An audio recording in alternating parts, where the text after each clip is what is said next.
If you tried to calculate the wealth of Japan's most powerful samurai clans, you'd quickly realize something shocking. There are no financial records from their era that could give us accurate numbers, but what we do know from historical accounts suggests that some samurai families controlled resources that would make modern billionaires look modest by comparison. The catch? It's virtually impossible to put an exact price tag on their wealth. Before we dive into this fascinating mystery, smash that subscribe button because we're about to explore one of history's most intriguing questions, using the limited evidence we actually have. See, when we talk about samurai wealth, we're not dealing with bank statements or stock portfolios. We're talking about a feudal system where power, land, and political influence were often more valuable than actual currency. Most wealth existed in forms that simply can't be converted to modern dollars with any real accuracy. But historians have made educated guesses based on territorial control, rice production, and political influence. And some of these estimates suggest wealth on a scale that's almost impossible to comprehend.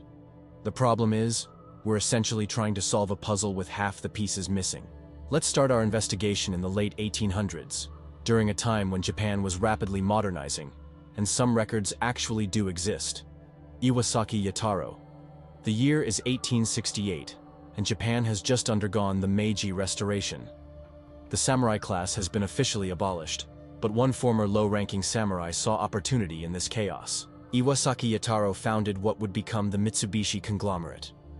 Now, here's where we actually have some documented evidence.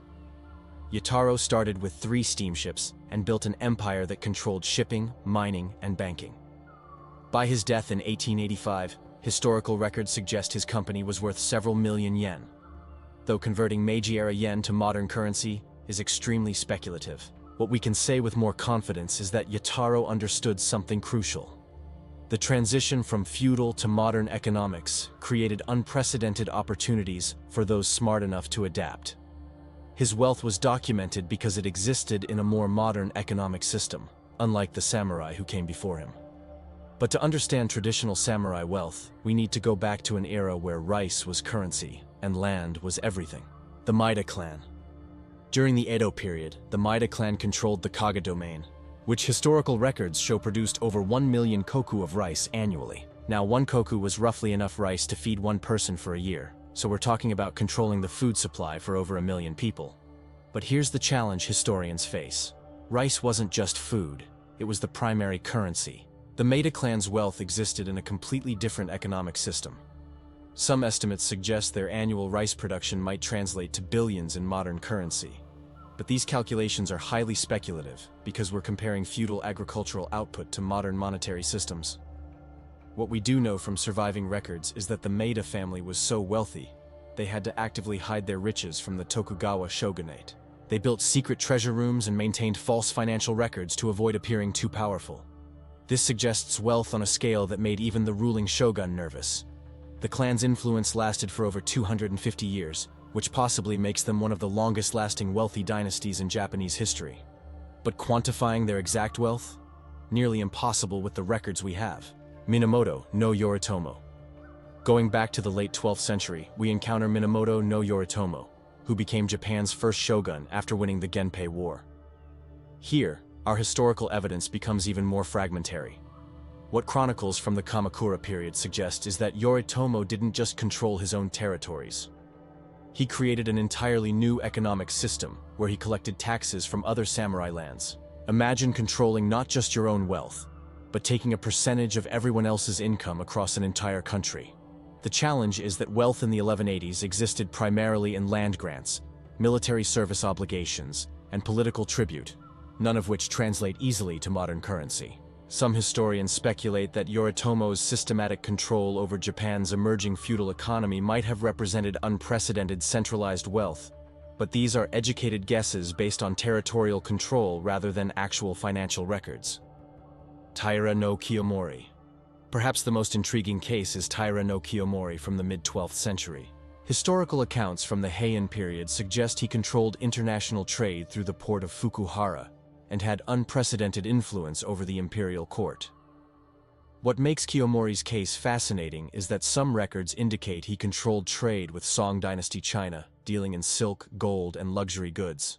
This was international commerce on a scale that wouldn't be seen again for centuries. But here's the problem. We have no reliable records of trade volumes, profit margins, or personal wealth accumulation. The Heike Monogatari and other period sources suggest Kiyomori wielded enormous economic influence.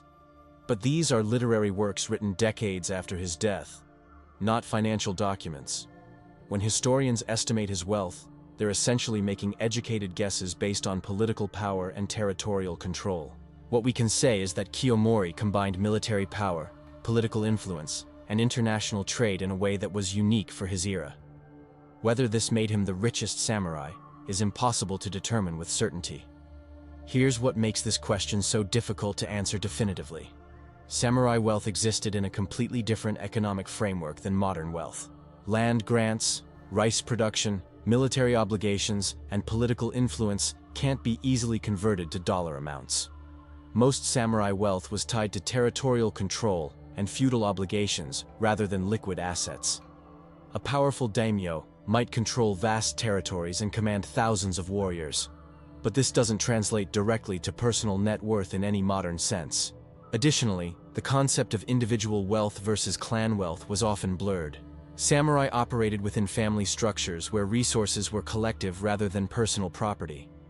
The final verdict: individual samurai versus samurai family wealth. While we cannot definitively identify the single richest samurai in history due to the lack of reliable financial records from feudal Japan, the evidence points to two different conclusions depending on how we measure wealth. For individual samurai wealth, Toyotomi Hideyoshi is often considered one of the wealthiest samurai, if not the richest, due to his unification of Japan and vast landholdings. His control over an entire unified nation, including its gold and silver mines during Japan's most productive mining period, suggests personal wealth that was truly extraordinary. Historical records indicate he commanded resources on a scale that few individuals in any era have matched. However, when we look at sustained family wealth over generations, the Maeda clan of the Kaga domain possibly represents the wealthiest samurai family that ever existed. Their combination of massive rice production, political longevity, and documented wealth accumulation over more than 250 years sets them apart from individual fortunes that rose and fell with political changes. The Maeda clan's annual rice production of over 1 million koku, their control of gold mines, and their sophisticated financial management suggest accumulated generational wealth that might have been unmatched in samurai history. Unlike Hideyoshi's wealth, which was tied to his personal political power and died with him, the Maeda family built sustainable wealth that survived multiple political upheavals. What makes both cases particularly significant is their different approaches to wealth. Hideyoshi represented the peak of individual samurai power and wealth accumulation, while the Maeda clan demonstrated how samurai families could build and maintain wealth across centuries. The reality is that determining the richest samurai in history depends on whether we are measuring individual peak wealth or sustained family fortune. Both Hideyoshi and the Maeda clan controlled resources on scales that were extraordinary for their respective time periods, but in fundamentally different ways. What we can say with confidence is that some samurai individuals and clans controlled resources that shaped Japanese history for centuries. Whether measured in rice, land, political influence, or trade control, these warriors accumulated power and wealth that defined entire eras of Japanese civilization. If you found this historical mystery as fascinating as we did, make sure to subscribe and hit that notification bell. We'll continue exploring the hidden stories of history, even when the evidence is incomplete. What other historical mysteries of a samurai world would you like us to investigate? Let us know in the comments below, and remember, sometimes the most interesting stories are the ones where the truth lies somewhere between legend and documented fact.